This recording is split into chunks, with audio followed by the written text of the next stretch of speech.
y'all, welcome back. So we're going to be reading from our little book, Hold Me Up a Little Longer, Lord. And we're going to be reading, the title is Bless My Good Intentions. And for me, it's on page 65 and 66. So if you want to be finding that in your little book. Thank y'all so much for being here. Thank y'all for understanding about yesterday. I feel so guilty when I miss an upload, but this is not something that I can film ahead of time. The Lord will not allow that. And my daddy needed help, and I hadn't seen him in so long. So I'm sure y'all understand, but at the same time, I don't ever want y'all to think that I'm just like, I'm just not going to upload. I just don't feel like it today, you know.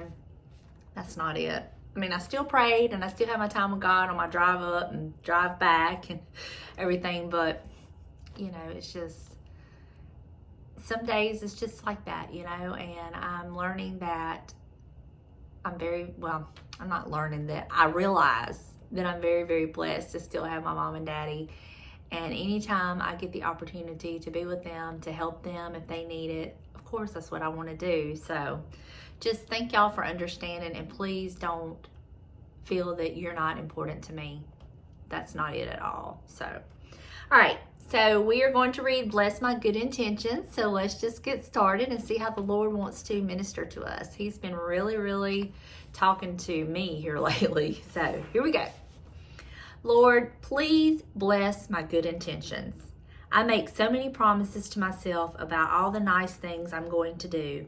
Have somebody over, phone, write, send books, and get well cards and flowers. You know how often I lie awake at night planning the delights I want to do for people, or mentally writing the most beautiful letters. You know my heart is full of love, but also how full of other things is my day. Duties, demands, problems. So that, all too often, these other things don't get past my mental gate, or are hopelessly blocked or detoured when they do. The get well cards I buy get lost, or I can't find the right address. The people I try to cheer up with a phone call are already on the phone or out. The budget won't quite stand for the strain of flowers, and there's nothing but a few scraggly marigolds in the yard. The cake I bake for the shut-ins falls, or the car won't start to take it to her. When I sit down to write those lovely letters, the lovely words have vanished, or there's a sudden immediate crisis to be resolved. They say hell is paved with good intentions, Lord. But I wonder if the paths to heaven aren't cobbled with them too. Surely you give us credit for our kindly thoughts. At least they're better than critical ones, even when, through life's complications or our own procrastinations, we fail to follow through. You've shown us that we are more than body, we are spirit, and thoughts are powerful things. Maybe the vibrations of love they release actually accomplish more than we know. Anyway, Lord, please bless my good intentions. Oh, amen. Y'all, I did not read this before I started this, but it kind of goes along with what I was saying before I read it. You know, I have the best of intentions to do a daily devotional, you know, Monday through Friday. Y'all, that is, the Lord didn't mandate 5 days a week, but I felt, you know, Monday through Friday kind of help us through the week. But that was my intentions. I had the best of intentions. I have the best of intentions to do things for other people. And I just relate to this. I swear me and Marjorie Holmes like live parallel lives. I will lay in bed at night. I'll think about things I want to do for the kids or the grandbabies, or friends, or, you know, other family members, and I have all the best of intentions, but for whatever reason, something will happen that it just doesn't happen. There's no follow through, and it's not because I don't want to. It's not because I don't think about it. It's, you know, it just seems like just time just gets away. I feel like the older I've gotten, the shorter time is. Like, I don't have as many hours in the day, which is crazy, I know. But it's just like, there's just so much. And, you know, really don't have an excuse for that, because, you know, we are empty nesters. It's not like I have little ones like becking at my heels, but sometimes I feel like the grown ones are more work than the little ones because their problems seem to be bigger. You know, they seem to be just bigger problems than your little ones. You know, the little ones, all they're worried about is what they're going to eat or drink, or what cartoons they're going to watch, or what toy, you know, their favorite toy, where is it at, or something like that. But the big grown kids seem to have a little more serious issues or crisis or situations, you know. And then when you have as many as we have, in fact, Delaney was just here and she and I were just talking about, she was picking on me about when I say, you know, I don't try to burden my mother with things that she has no control over. You know, I try to take that off of her. She says, I'm not doing that. If my pinky toe hurts, I'm calling you. And I'm like, why do you do that? She said, because you're my mother. And I get that. And I laugh at her. I said, but Delana, do you not realize how much is on me? Because, and this is not a pity party by any means. I'm not, but I'm just kind of like, I understand what Marjorie Holmes is coming from, because, you know, I have my parents that I worry about. You know, we have 5 kids who are all married, so that's 10 kids that we worry about, that each one of them has something going on, you know. Then you have the 2 grandbabies on top of that. Then we have James's mom, you know, so, and then I have James that I want to take care of too. So my plate is quite full with wanting to take care of my loved ones and wanting to do little special things for them and wanting to, you know, solve all their problems and their crisis. But I have to realize at the end of the day, I can't. You know, I have the best of intentions. I think we all do. But we have to realize we are human and we are one person. And, you know, we just do the best we can with what we have, you know, and that's all any of us can do. So if you have all of these ideas and thoughts and these good intentions that you're not able to follow through, you're not alone. You're not by yourself. Right there with you. Don't beat yourself up. Like Marjorie Holmes said, let me roll back over here to what she said. You've shown us that we are more than body. We are spirit, and thoughts are powerful things.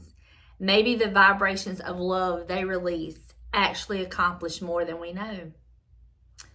Anyway, Lord, please bless my good intentions. Yes, please bless our good intentions. You know, we do what we can, and we do it with all the love that's inside of us.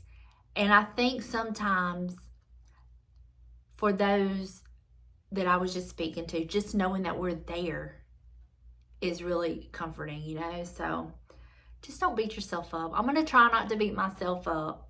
And boy, do I ever beat myself up sometimes, because there'll be something happen and I'll have all the best intentions of doing something about it, and then it'll pass by and it's just like, ugh, I had so many plans of what I wanted to do, but I didn't get any of it accomplished, which is a really hard thing for me, because I like to, you know, think it, do it, complete it, you know, kind of thing. I don't like stuff hanging over my head, but I'm learning that life is about balance. It's about balance, doing the best you can, and having the best of intentions. I think if we have good intentions, that means we have a good, clean heart. Just my take on it, but you may think of it differently. But just know that God knows the very intent of our heart. That's most important. He knows what our intentions are. He knows if they're good. He knows if they're not good.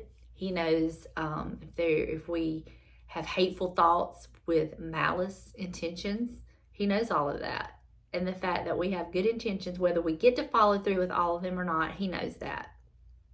And most importantly, pray for those. Pray for the ones that maybe that pop up in our head that we want to do something for, and then we're not able to follow through. We can pray for them. And that is a gift and a blessing in itself. So, oh Lord, Marjorie Holmes, I totally understand where you're coming from. I get it. And quite honestly,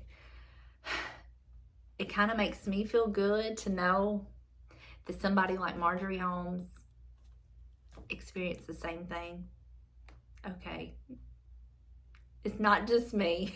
You know, there is some comfort in knowing that it's just not me. It's not just me. It's not just you. We're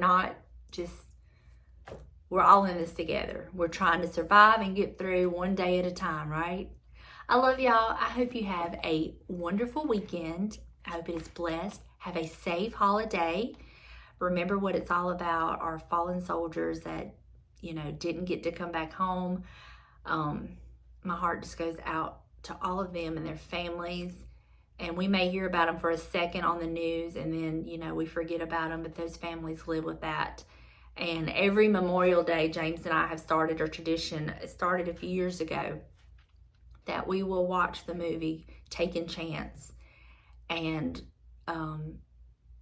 it never gets old. It never gets old, and it stays fresh in our mind about just what our military sacrifices and their families. It's not just the soldiers that are in the military. It's their families are in it with them, So let's just take a few minutes this weekend and to really reflect on them and pray for them and cover our military families, the military canines, everyone that is out there protecting our country, fighting for us.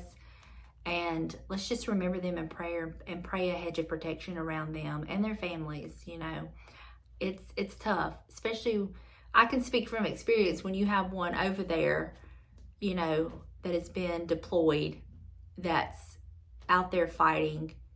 It's nail biting. You worry constantly. So we know from experience, but God has been faithful and He has blessed us, and our boys have come home safe, but so many of their friends have not. And I just want to take the time to just remember all of them. I love y'all, and I will see you in the next video. There will not be a devotional up on Monday, but we will resume on Tuesday, and hopefully we'll get one Tuesday through Friday. We'll see. Bye, y'all.